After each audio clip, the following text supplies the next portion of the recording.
नमः शिवाय अर्थात परमात्मा शिव को हम कैसे प्रणाम करें कि उन तक हमारा प्रणाम पहुँचे। जैसा कि हम सभी जानते हैं, इस परंपरा में बहुमूल्यवान धरोहर है हमारे भगवान शिव। वे शक्ति के जनक हैं। कहा गया है या शक्ति शिवस्य शक्ति, जो भी शक्ति है वह शिव की शक्ति है। वे जैसे ही इच्छा करते हैं वह तत्क्षण मूर्त हो जाता है, अमूर्त नहीं मूर्त हो जाता है। सृष्टि के मूल में है उस परमेश्वर की इच्छा। जगत का चक्र भी चलता रहता है और परमेश्वर शिव परम शांत है। वहाँ आवेश रहित आवेश है। शिव को आवेश रहित आवेश कहा गया है। इच्छा की इन तरंगों में शब्द रहित अंतर्निहित सृष्टि की इच्छा थी। सृष्टि की इच्छा थी। उस समय की ध्वनि तरंगे हैं जब 5 तत्व और 3 गुणों का निर्माण नहीं हुआ था और सृष्टि अमूर्त थी। सृष्टि के मूर्त होते ही नमः शिवाय हो गया, इसलिए इसे शिव का प्राण मंत्र भी कहा जाता है। प्रणाम, नमस्कार, वंदे मातरम। मैं गजेंद्र प्रसाद मधुबनी से आपका भाई, और आज फिर आपसे मिलकर बहुत ही अच्छा लग रहा है। और आज हम सभी बातें करेंगे नमः शिवाय पे। जी हाँ, नमः शिवाय यानी अपने गुरु शिव को प्रणाम हम कैसे करें जो उन तक पहुँचे।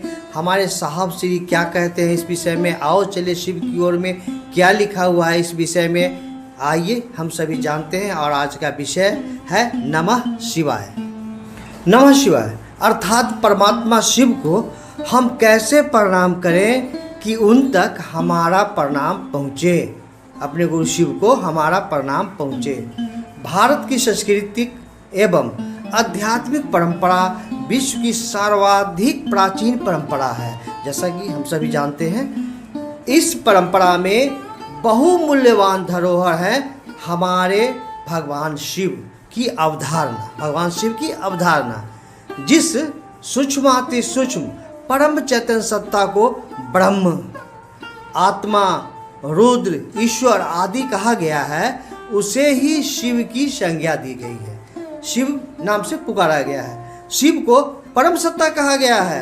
शिव समस्त विश्व ब्रह्मांड की उत्पत्ति के मूल कारण है, यानी मूल कर्ता शिव ही हैं। शिव अपनी शक्तियों से जाने जाते हैं। वे शक्ति के जनक हैं। कहा गया है या शक्ति शिवस्य शक्ति, जो भी शक्ति है वह शिव की शक्ति है। शिव की इच्छा ही शक्ति है। शिवेच्छा बलियसी अर्थात शिव की इच्छा अत्यंत बलशाली है। उसके सामने में कोई भी शक्ति नहीं है। उनकी इच्छा इतनी बलशाली है कि वे जैसे ही इच्छा करते हैं वह तत्क्षण मूर्त हो जाता है, अमूर्त नहीं मूर्त हो जाता है। सृष्टि के मूल में है उस परमेश्वर की इच्छा। कुम्हार मिट्टी के बर्तन बनाने के निमित्त कुलाल चक्र यानी चाक पे घुमा देता है। थोड़ी सी मिट्टी रहती है और वह उस पर हाथ लगा देता है। वह हाथ लगा देता है और कुम्हार का हाथ हिलता नहीं महसूस होता है। और कुम्हार की इच्छा के अनुरूप जैसा कुम्हार चाहता है, कभी गिलास बन जाता है, कभी हांडी बन जाती है, कभी घड़ा तैयार हो जाता है, कभी जो चाहे वो तैयार कर देता है कुम्हार। काल का चक्र घूम रहा है और सृष्टि की उत्पत्ति, स्थिति और लय का क्रम पल प्रतिपल चलता रहता है। जगत का चक्र भी चलता रहता है और परमेश्वर शिव परम शांत है। वहाँ आवेश रहित आवेश है। शिव को आवेश रहित आवेश कहा गया है। जगत की उत्पत्ति के पूर्व महाशून्य था। शिव अपनी शक्ति के साथ अव्यक्त अवस्था में अवस्थित थे। शिव के अंदर इच्छा का आविर्भाव हुआ।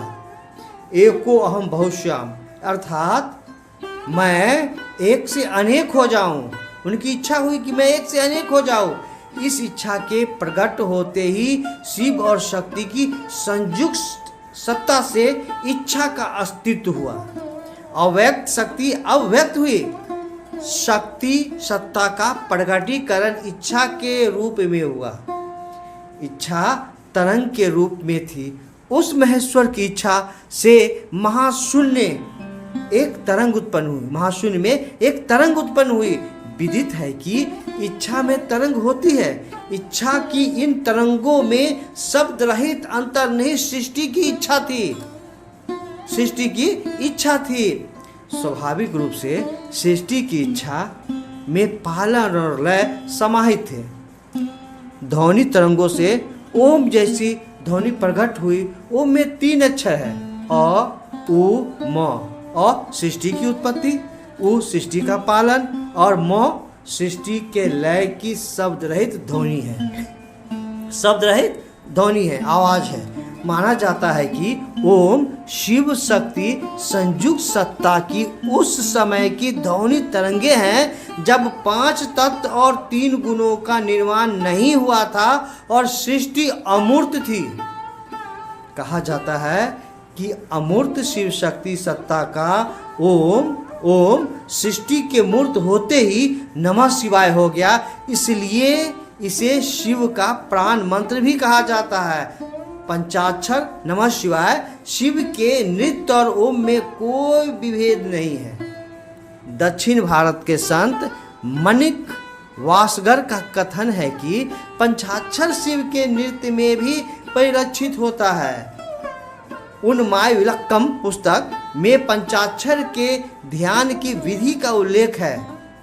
डमरू वाला हाथ श, फैला हुआ हाथ व, अभयदान देता हुआ हाथ य, अग्नि वाला हाथ न और मूल चक बौना राक्षस को दबा रखने वाला हाथ पांव में म है। 5 अक्षर के अर्थ क्रमशः ईश्वर, शक्ति, आत्मा, तिरोभाव और मल है। यदि इन 5 सुंदर अक्षरों का ध्यान किया जाए तो आत्मा उस स्थान में गमन करती है जहाँ न प्रकाश है और न अंधकार। वह शक्ति शिव में विलीन हो जाती है। श्री नल स्वामी पिल्लई ने कहा है कि पंचाक्षर ओम से भिन्न नहीं हो सकता। उसे इस तरह से समझा जा सकता है जैसे एक सब्जी बाजार के दूर से जब हम गुजरते हैं तो हो की ध्वनि सुनाई पड़ती है, यानी कोलाहल सुनाई पड़ती है, आवाज स्पष्ट नहीं होती है।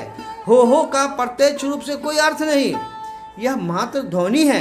किंतु जैसे जैसे हम बाजार के नजदीक हम पहुंचते हैं, हो की ध्वनि में अंतर्निहित नमः शिवाय शब्द सुनाई पड़ने लगता है। कौन शब्द सुनाई पड़ता है? कोई पूछता है आलू का भाव क्या है, कोई पूछता है टमाटर का भाव क्या है, कोई पूछता है बैगन का भाव क्या है, और सभी की आवाज सुनाई पड़ती है। ओम में शिव की एक से अनेक होने की इच्छा अर्थात अमूर्त से मूर्त होने की इच्छा का प्रगटीकरण होता है। शिव की इच्छा को आदि शक्ति कहा गया है। नमः शिवाय पंचाक्षर मंत्र ओम का ही व्यक्त रूप है, अव्यक्त नहीं, व्यक्त रूप है।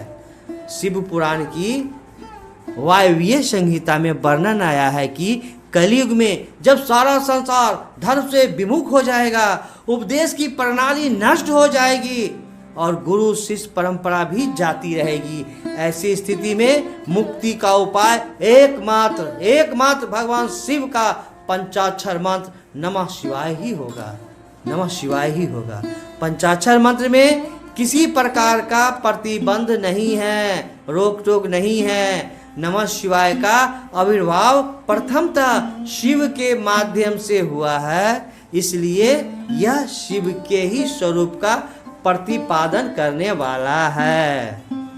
शिव इस मंत्र के देवता हैं, इस मंत्र के देवता शिव हैं। अपवित्र या पवित्र व्यक्ति के जप करने पर भी यह मंत्र निष्फल नहीं होता। इस मंत्र के लिए लग्न, तिथि, नक्षत्र, वार और योग आदि का विचार अपेक्षित नहीं है। यह मंत्र कभी सुप्त नहीं होता, सदा जागृत ही रहता है। यह महामंत्र कभी किसी का शत्रु नहीं होता।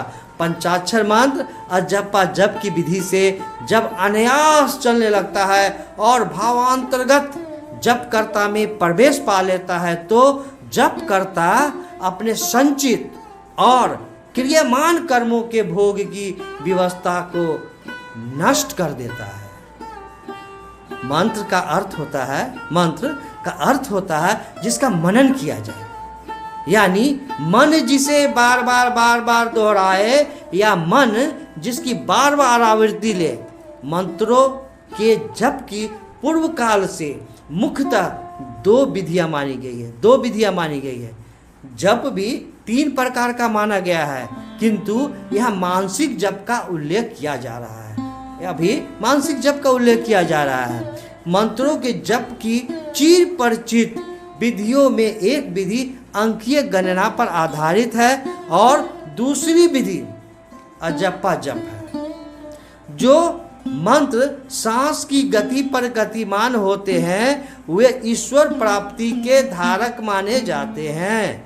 ईश्वर की प्राप्ति श्रम साध्य है, अतएव मंत्र का अहर्निश मनन अथवा जप आजीवन किए जाने का प्रावधान है। जीवन भर मन जब श्वास के साथ नहीं चलकर मंत्र के चैतन्य में ठहर जाता है तो मंत्र के देवता से मन का सानिध्य होने लगता है।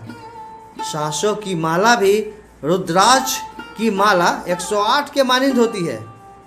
108 के मानिंद होती है। रुद्राक्ष की एक माला में 108 दाने होते हैं, जिसकी गणना पूर्व से निर्धारित रहती है। 108 का अंक स्थान और काल को इंगित करता है। स्थान 4 दिशाओं से निर्धारित किया जाता है एवं काल की गणना 27 नक्षत्रों से की जाती है। जैसा कि हम सभी जानते हैं, 108 अंक का स्थान और काल के अंकीय गुणनफल का परिणाम है। मंत्र का जप करता पात्र होता है। स्थान, काल और पात्र कर्म बंधनों के भोग के अपरिहार्य अंग हैं। जप करता गुरु प्रदत्त मंत्र एवं मंत्र का जो देवता जब एक रूप हो जाता है तो कर्म बंधनों के क्षय की स्थिति प्रकट होती है। रुद्राक्ष की माला या अंगुलियों की माला पर 108 की गणना पूर्व निर्धारित रहती है। पहले से पता होता है कि 108 है। माला पर मंत्र का जप मंत्रा अनुक्रमण से किया जाता है। एक दाने पर यदि नमः शिवाय मन में उच्चारित होता है तो शिव को नमन करने का भाव अपेक्षित है। इसे भाव प्रणाम कहते हैं। माला पर 108 बार मंत्रों का जप गणना के निमित्त नहीं बल्कि 108 बार भाव प्रणाम करने के लिए है। भाव प्रणाम में शिव की किसी साकार या निराकार स्थिति मन में लाई जा सकती है। किसी भी आकार में हम सभी प्रणाम उन्हें कर सकते हैं। शिव को अर्पित भाव प्रणाम व्यक्ति के मन में जागतिक आकर्षण को धीरे धीरे न्यून करने लगता है एवं शिव भाव में प्रतिष्ठित करने लगता है। अजपा जप में मंत्रों का जप नहीं होता। इसका नाम ही अजपा जप, जिसमें सांसों की सामान्य गति पर मंत्र का आवागमन अनुभूत किया जाता है। सांसों की गति पे अजपा जप में मंत्र के देवता का स्मरण स्वतः होने लगता है। बाह्य प्रयास की आवश्यकता नहीं होती है। इसमें कोई बाहरी प्रयास नहीं करनी पड़ती है। यह सर्वदा स्मरण रखना है कि अजपा जप में सांसों का आवागमन सामान्य रहे। सांस की गति तेज नहीं की जाए। खूब तेजी से सांसों पे नमन नहीं करना है। सांसों की गति तेज होने पर मन और अधिक चंचल होगा। सांसों की गति धीमी भी नहीं की जाए। सांसों की गति न तेज करना है न धीमी करना है। श्वास की सामान्य गति पर मंत्रों को अनुभूत किया जाता है। अजपा जप जप की सर्वोत्तम विधि है। शिष्यानुभूति में भी साहब लिखते हैं अजपा जप सर्वोत्तम विधि है। नमः शिवाय अजपा जप के माध्यम से शिव को पल प्रतिपल प्रणाम निवेदित करना है। कालांतर में जब अजपा जप अनायास चलने लगता है तो सायास कुछ भी शेष नहीं रहता है। इसलिए हम सभी, जैसा हम सभी को साहब श्री बताए हैं उस तरह से महादेव को प्रणाम करेंगे तो महादेव तक हमारा प्रणाम पहुँचेगा और महादेव की असीम दया को हम सभी अनुभूत करेंगे। तो आज की वीडियो यहीं पे समाप्त होती है। आज का विचार यहीं पे समाप्त होती है।